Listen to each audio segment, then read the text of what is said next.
episode is Let's Talk About. And with me I have Dan. And Dan and I are friends. We go way back, but we are going to talk about finance management. And both of us have relationships, and we've both gotten married, and now we're in a couples long-term relationship. We're managing finances. And so really wanted to hear some different perspectives of how do you manage your finances. So Dan, I guess we can go ahead and start with, a little bit of, maybe give me a little bit of kind of background on things that work for you guys. What are some obstacles maybe that you hit when you initially kind of merged together some of those finances when you guys got married? Sure. So some things that I've used in the past that have worked for me is making myself either a spreadsheet, whether it's on the computer on Excel or just maybe making it by hand. Personally, I think Excel works easier, or some kind of electronic spreadsheet, because it's really easy to modify.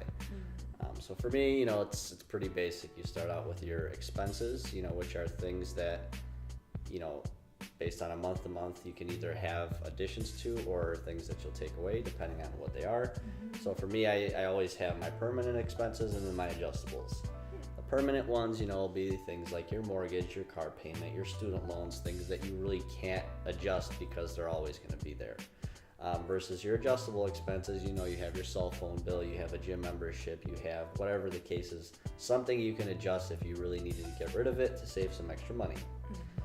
So for me, I've always found that if you have whatever income you have in the month, whatever additional income you have, keep that in a certain category. And then just figure out what your permanent expenses are, what your adjustable expenses are, and at the end of the month, see how much everything comes out to be.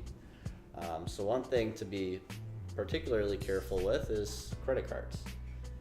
Because as much as you might think that it's convenient, it's sometimes hard to track how much you're spending, because it's very easy to just do a swipe of a card and then at the end of the month realize, hey, you have this big bill. So credit cards are great. It's a good expense to track, but it's also something you need to be careful of, because if you're not aware of how much you're spending, it can rack up pretty quick. So that would be a way to start, is just being aware of what you have each month, whether it's, like I said, just your total expenses and your total income.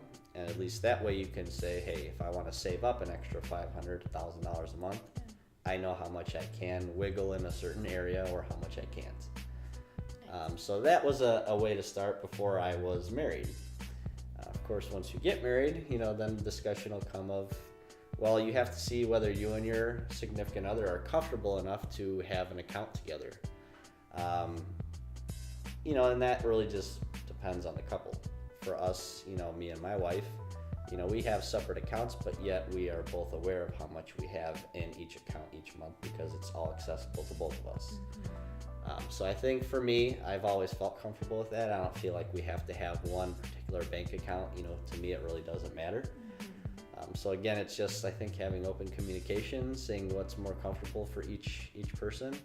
And as long as each one knows, hey, here's where I'm spending money each month, and as long as that's comfortable, I think it's really just based on how a spouse and you want to do it. So it really just comes down to whatever's comfortable.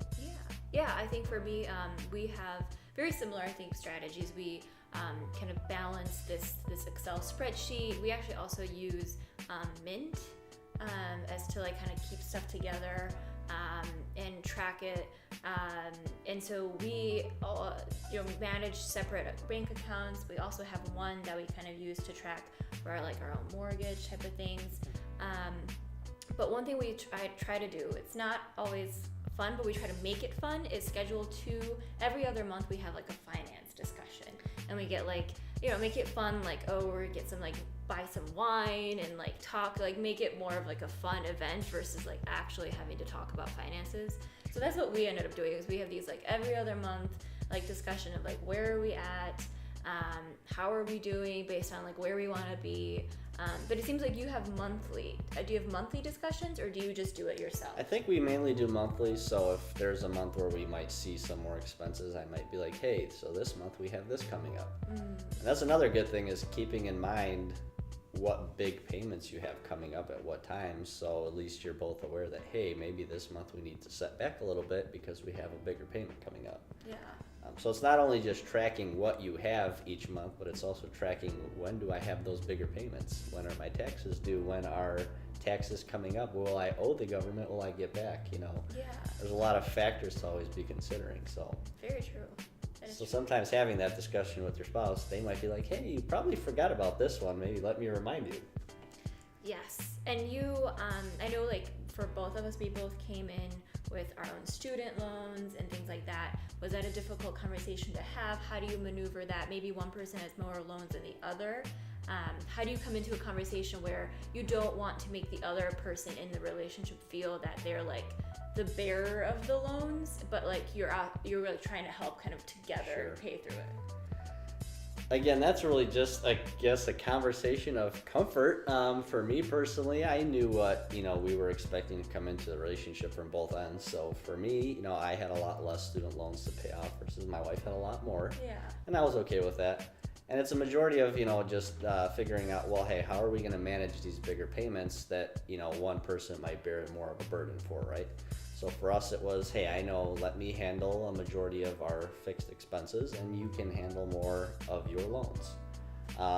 And again, that's just basically a conversation you have to have. Some, couples may have that conversation and say, hey, I really want no part of your student loans because that's not a burden I want to bear, and again, that's not something I can say, for each person is going to be the same. Again, for me, I might be comfortable helping someone pay theirs. Someone else might not be. So that's just a conversation you have to have and see what your comfort level is. Very good. For us personally, like I said, we kind of made it work by having a conversation of saying, hey, here's what I will be responsible for each month. Here's what you'll be responsible for.